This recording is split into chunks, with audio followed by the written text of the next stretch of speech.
Okay, there is so much to talk about it. So I'm just going quick to thinking about how we think about the woman, how Chinese women, particularly Daoist women, think in the body. And the main things I will see is the first start with metaphysical views and to think and outlooks to think about the world view. On your left, it's a very this is very kind of like a popular, or it's the images. One is how Chinese belief system think about the original of universe, how universe began. So on the left, it's a woman called the Nuwa, and the right called Fuxi, it's male. So this is metaphysically speaking, at the beginning of Chinese thought, the femininity and the woman has a necessity in to be, how the world come about. So basically there is no man without a woman, there is no woman without a man, but also there is no just the mind without the body as well. So this idea, we can do the details. This is come from 200 AD unearthed a tomb, found this image, and then of course you probably familiar with this yin yang idea, yin yang symbols. So I'm not going to go into a deep to this theoretical discussions. So ideally we think about reality does not exclude or miss the female roles. Okay, so this is kind of ideas. If we're looking at how these things will be, this outlook will be planned out to work out, especially in a woman's life, their understanding with the world. So I'm particularly come up one Daoist nun, her name is Cao Wen-yi. So in the 11th century, okay, so this picture is a little bit of modern, elaboration. That's just too, little bit questionable. But anyway, so there is one text she wrote called The Son of Ultimate Source of Great Tao. And then I translated the whole things, and it's going to be published in one of a history of women. So basically, this text has only 128 saying or sentence. Okay, so this is the very first, I will say, a very first authentic Chinese Daoist, female Daoist writing. So there was no question about before her, there was some kind of speculations, certain works written by a female. But this text has no debatable problems. Okay, so what is this text about? So there is different way to look at it. So one of Daoist commentary, and Chen Yining giving a pretty good ideas to think about how do we really get a core of this Daoist idea. So he's saying, it's all about the lavish discussions of mystery efficacy. That means the world, how the female lens, gaze to think about the world. And also they talk about lively sayings, because it's easy to read because most women has no access to education. They don't read, right? So then what she did is she is very right the way common woman can understand. And she is come from wealthy family, so she is homeschooled.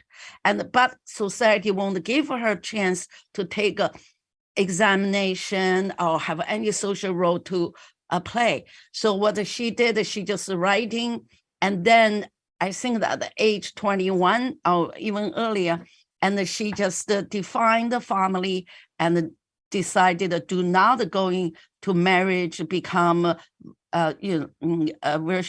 virtuous the mother or good wife, but she going to a cultivation. Okay, so we said So the third dimension is very much to doing the cultivation. Particularly this cultivation is around the body. Okay, so on your left, this is also called the 大道 as a short terms.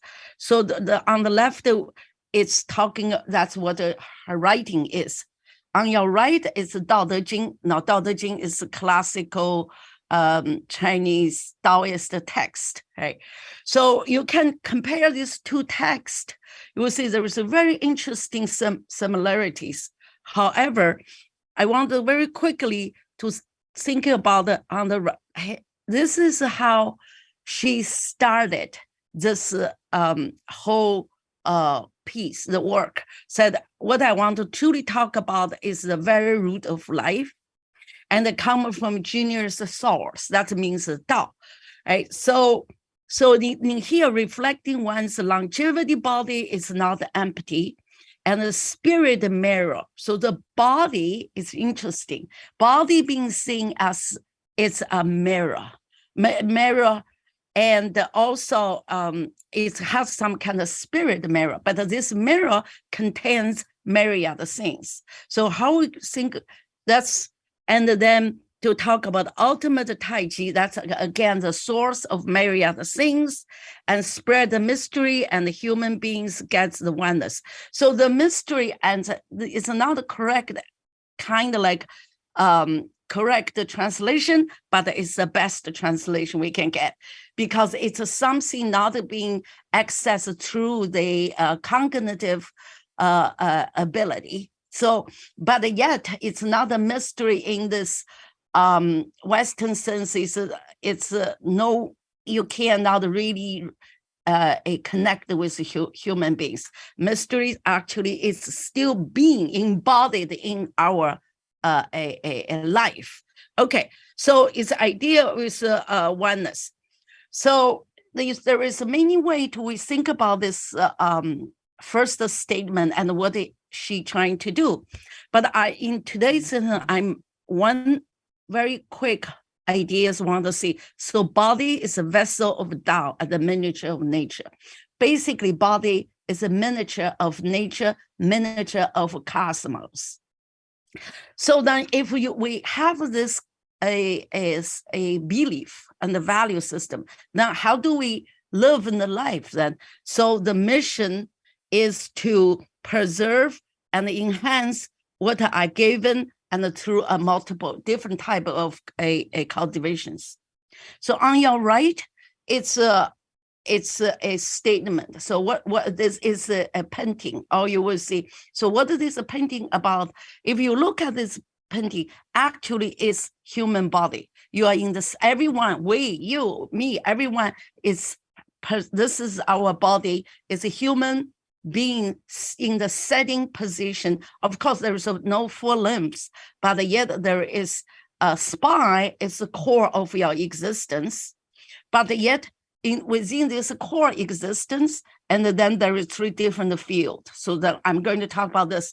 Now, so this is the Daoist monk commissioned a artist in 18th century. Okay, much later said, hey, I want you to draw something and to think, to bring in all the Daoist cultivation into this artwork. So then the artist did this. So the monk is very happy. So this imagery called the chart of human body is in the Daoist temple today in Beijing in the back.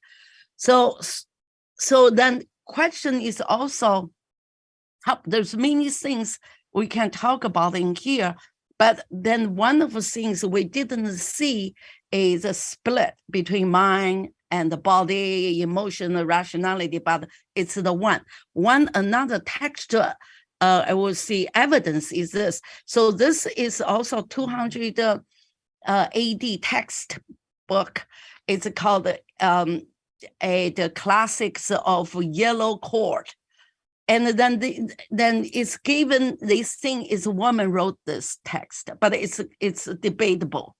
So in the here and in this text, basically is a mapping up human organs, okay, human organs. This is heart. So this is really, you can see that's the pumping aspect. And within every heart, every part of human body, and then you have a spirit. Of course, this is spirit represented by animals, something concrete. So this is, we can see this, Taiwanese text also is running in this same kind of framework. Okay, that's unity between human body and spirit dome. So this is basically, we can see, right? So how challenging this mind-body asymmetry, right? So this is all, I think, we are looking at. Okay, so now questions, how do we understand this internal chart of human body? This is original right now, the paintings, but then in order to understand the better, contemporary people just made made a colored.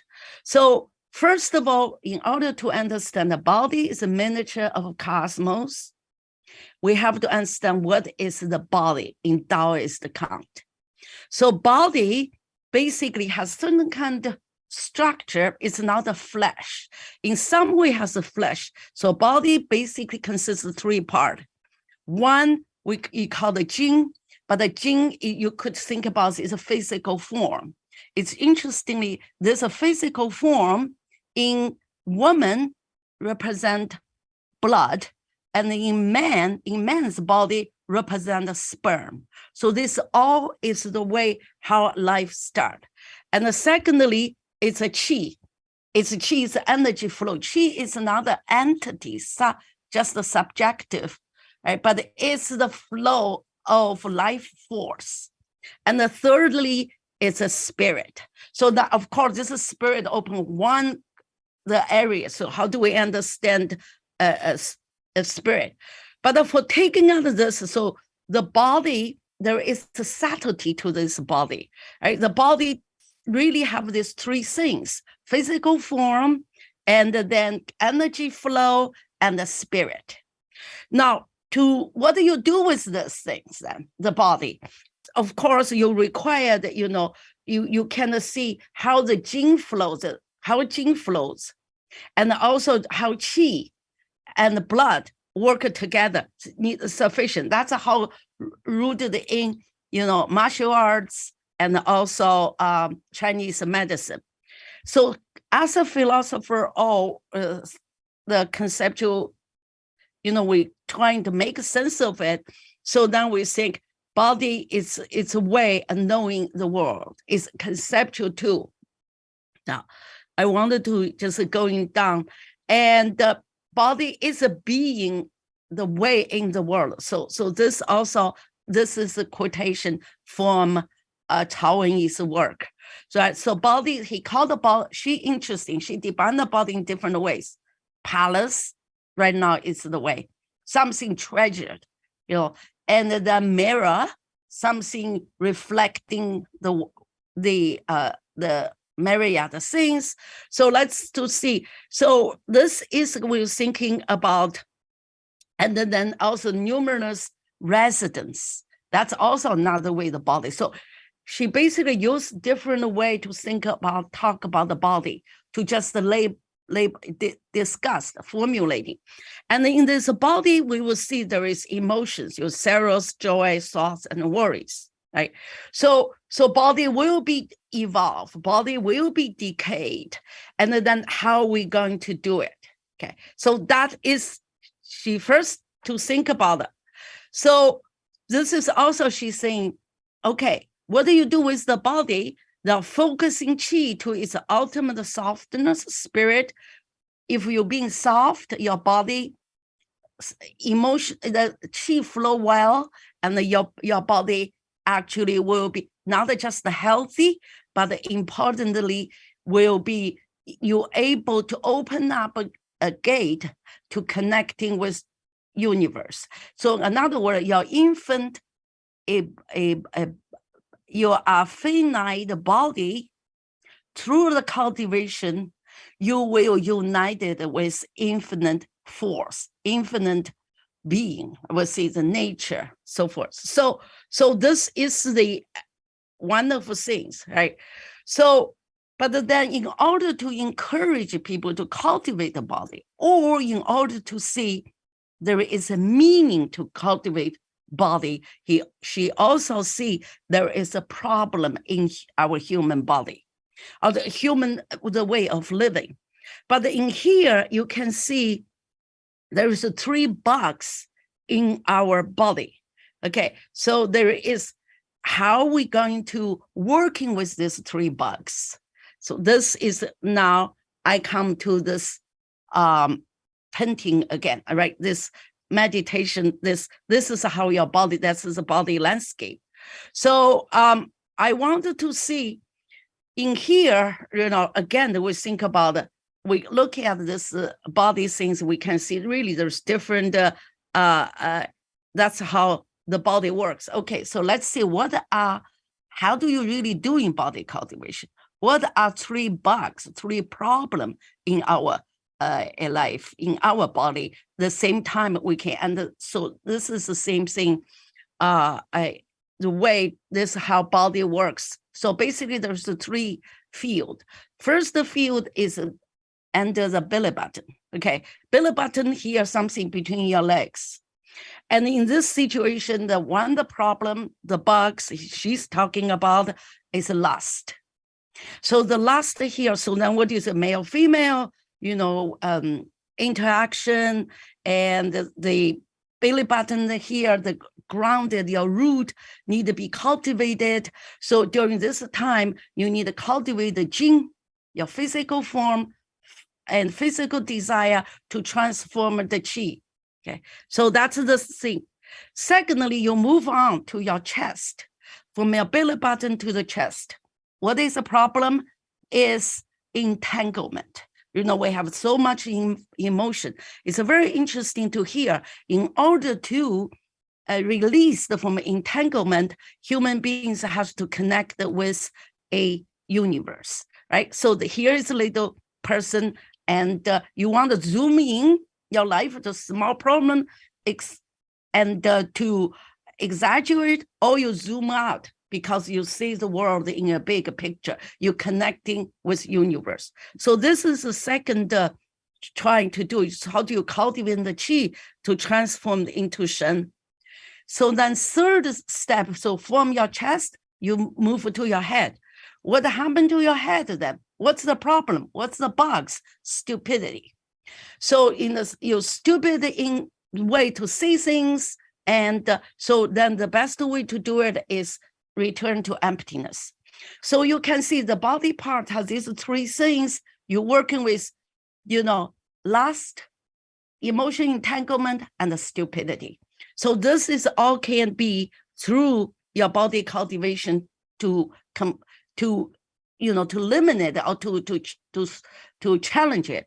So I want to quickly to think about this. This is Daoist. This body transformation has 3, a field you work with. It's different than Plato's idea, the part and the soul. What's the difference is interrelatedness. So you see, like you have lust, you have all this desire. It's not true, like Plato, use your ruling class to control it, but rather direct it, embrace it. So that is also very interesting things we think about the Daoist way to think about the body cultivation. So in here, this when you're working on this 3 field, then you're ultimately connecting with them, and then you come to the energy flow. So then that's how power will be. Now in this here, we will think about the embodied thinking in a different way. We think about the body is intentional and also knowing exploratory. So one of the things that I'm doing right now to using this, the grounded critical thinking, embodied thinking, and actually to against aggression, particular metaphysical aggression. So because of how our body give us certain kind of humility, allow us to create the space because we know limitations of our body. And also, so there is many different ways. I think I probably should stop here and to open up these questions. I would really like to look at the questions, how, so should I just stop and let me see? Yeah, okay. I there is so much I can talk about it, but I would do this is my last. So I think there's one philosophical issue here is we are not think about contemplation in the sense of cognitively trying to understand the world as what is truth, but rather where is the way which you wonder. And that's how, because when you wonder, and then you need your body with you. Okay, I'm going to stop here.